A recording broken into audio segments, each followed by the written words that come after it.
Hello, I'm going to teach you how to find a third-degree polynomial if you are only given zeros with a complex conjugate. So today we have the zeros given to us of 2 minus 5i and negative 1.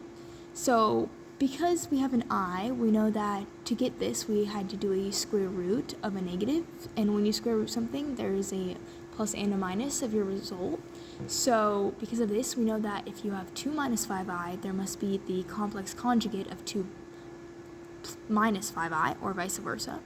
So because we know that there's 2 minus 5i, once you put that into factor form or subtract it from x, you have x minus 2 minus 5i, and then we can now have x minus 2 plus 5i, as that is the complex conjugate, and then from there, we can solve this. So while this may seem pretty complicated, it's actually a difference of squares because we have x minus 2 twice being multiplied, so x minus 2 squared.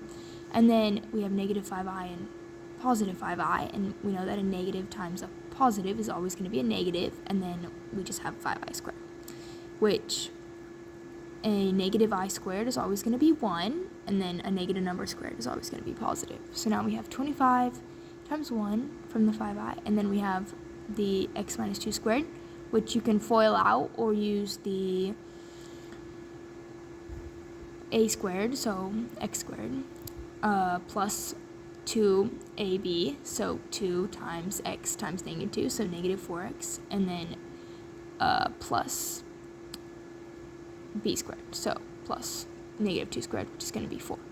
And then from there, you can further simplify, and now you have yourself with a polynomial with a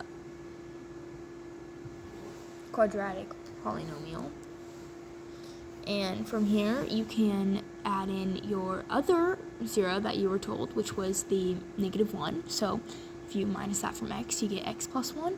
And then from here, you can just FOIL all that out, and as your answer, you'll get x cubed minus 3x squared plus 25x plus 29. So while this problem may seem difficult at first, if you break it down into steps, it's not that bad.